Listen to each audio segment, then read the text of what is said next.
Hi, நான் இன்னைக்கு சாம்பார் வச்சு காமிக்க போகிறேன். அந்த சாம்பாருக்கு தேவையான பொருள் பார்த்துக்கோங்க. துவரம்பருப்பு நீங்கள் என்ன அளவில் எடுக்கிறீங்களோ அந்த அளவில் தேவையான அளவு எடுக்கலாம்.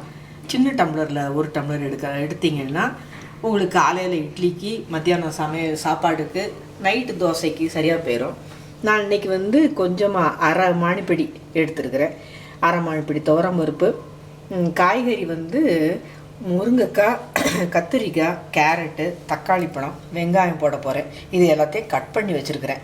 ஏன்னா என்ன நிறையா காய் போடுறீங்க அப்படின்னா என்னென்ன காய் போடலாம்?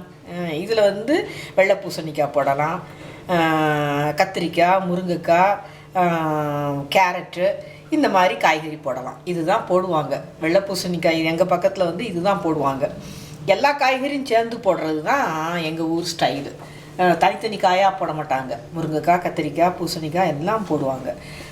இந்த பருப்பு வேக வச்சு எடுத்துக்கிடணுமா? ஆமாம், இந்த பருப்பு வேக வச்சு எடுத்து வச்சுருக்கேன். புளிக்கு மஞ்சத்தூள் போட்டு எடுத்து வச்சுக்கணுமா? மஞ்சள் அந்த பருப்பு வேக போடும்போது அதில் ஒரு பிஞ்சு மஞ்சத்தூள், ஒரு ட்ராப்பு நல்லெண்ணெய் விட்டு வேக வச்சுக்கணும். புளி நனைய போட்டு வச்சுருக்கேன். எவ்வளவு புளி கம்மியாக போதும். நீங்கள் ரசத்துக்கும் சேர்த்து நீங்கள் நனைய போட்டிங்கன்னா முதல்ல புளிகிறத சாம்பாருக்கு ஊற்றிட்டு மிச்சத்தை ரசத்துக்கு வச்சுக்கிடலாம். இல்லை சாம்பார் மட்டும் தான் வைக்க போகிறீங்க அப்படின்னா ஒரு 2 கொட்டை 3 கொட்டை புளி நனைய போட்டால் போதும். ஒரு சின்ன லெமன் அளவு. சின்ன லெமன் அளவு போட்டாலாம் புளிப்பு ஜாஸ்தி இருக்கும். நீங்கள் இப்போ 2 கொட்டை 3 கொட்டை புளி நனைய போட்டால் போதும் சாம்பாருக்கு. சாம்பார் பொடி, உப்பு, பெருங்காயத்தூள், தாளிக்கிறதுக்கு கடுகு, உளுத்தம்பருப்பு, வெந்தயம். சாம்பார் பொடிக்கு தனி ரெசிபி. இது எங்கள் பக்கத்து ரெசிபி. இதை ஒரு நாள் உங்களுக்கு நான் சொல்கிறேன். இப்போ சாம்பார் பொடி வச்சு நாங்கள் சமைக்க ஆரம்பிக்கலாம்னு நினைக்கிறேன். தக்காளி பழம் எத்தனை போட்டிருக்கீங்க? தக்காளி பழம் 1.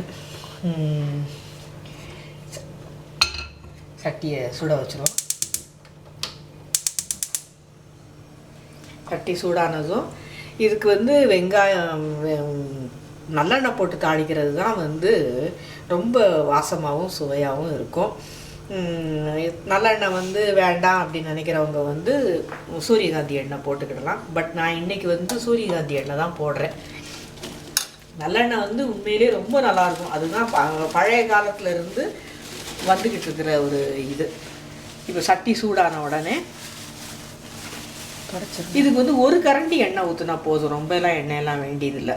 ஒரு கரண்டி எண்ணெய் விட்டு தாளிக்கிறதுக்கு கடுகு, உளுத்தம்பருப்பு, வெந்தயம் போடணும்.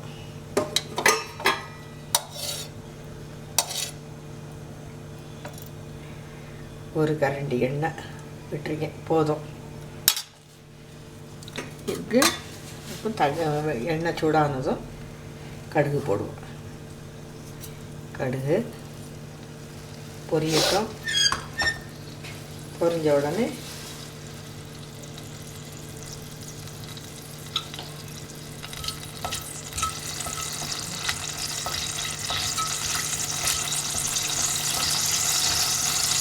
இந்த சாம்பார் சாப்பிட்டு பாருங்கள். அப்புறம் வேறு எந்த சாம்பாரும் உங்களுக்கு பிடிக்காது.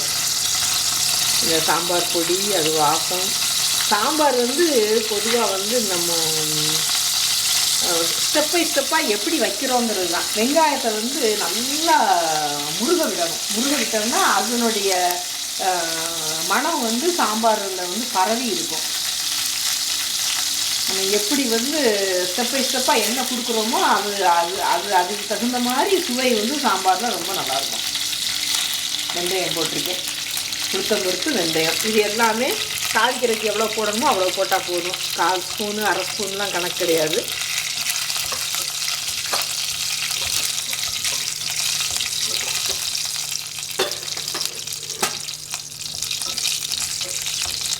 இது செவந்த உடனே வெங்காயத்தை போடும்.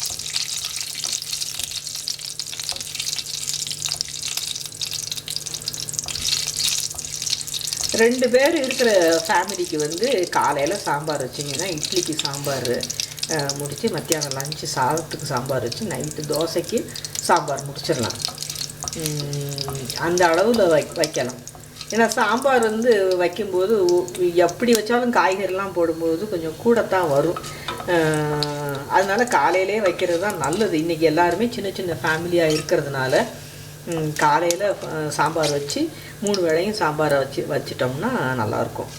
ஒரே நேரத்தில் அந்த காலத்துலலாம் 7-8 பிள்ளை ஒரு ஃபேமிலிக்கு மத்தியானம் சாம்பார் வச்சா மத்தியானமே சமையலோட முடிஞ்சு போயிடும். இப்போ அப்படி கிடையாது. கடுகு வெடிச்சிருச்சு. நேரத்தில் வெங்காயத்தை போடும்.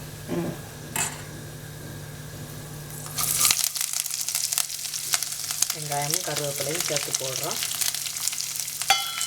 இது நல்லா வதங்கணும். நல்லா முருகை வதங்கணும்.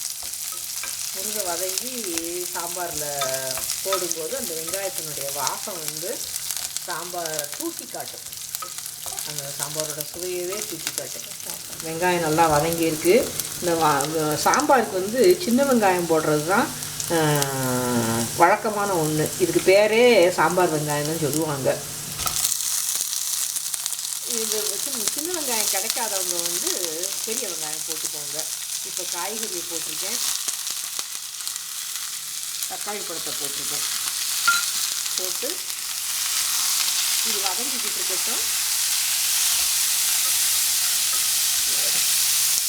நம்ம இப்போ இந்த இதை பல்ப் எடுத்துக்கிடுவோம்.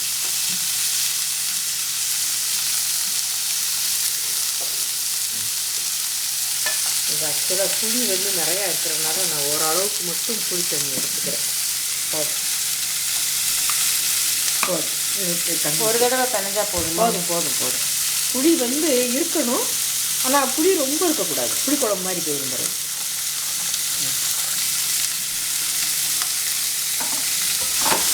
இப்போ இந்த புளி தண்ணியை ஊற்றிடுவோம்.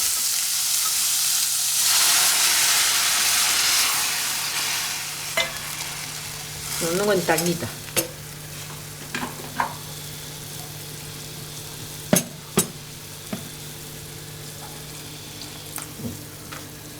இதில் இப்போ பெருங்காயப்பொடி, தேவையான அளவு பெருங்காயப்பொடி, சாம்பார் பொடி இந்த அளவு பருப்புக்கு வந்து 1.5 ஸ்பூன் போதும். இவ்வளோ போதும் போட்டிருக்கேன்.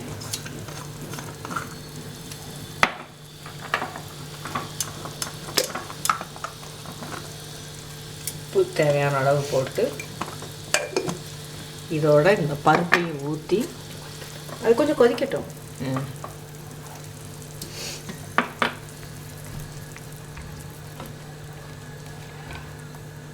இந்த காய் கொதிச்சு வர்ற நேரத்தில், தண்ணி கொதிச்சு வர்ற நேரத்தில் பருப்பையும் சேர்த்து போட்டு மூடி வச்சிட வேண்டியதான். ஒரு சத்தம் வந்தால் கூட போதும்.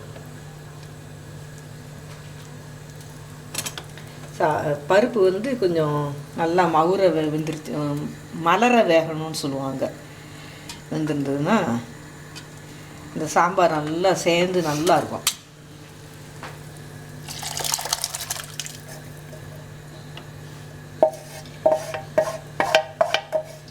ஏன் காய்கறி ஏற்கனவே பருப்பு வெந்திருக்குல்ல, இன்னொருக்கு எதுக்கு போடணும் அப்படின்னா, பருப்பு காய்கறியோட டேஸ்ட்டு, அந்த சாம்பார் பொடியோட இது எல்லாமே கலந்து இருக்கணும். தனித்தனியாக போட்டோம்னா அந்த பருப்பில் வந்து இந்த காய்கறியோட சுவை வந்து இறங்காது. அதுக்காக எல்லாத்தையும் சேர்த்து போட்டு. மல்லி இலை எப்போ போடுவீங்க?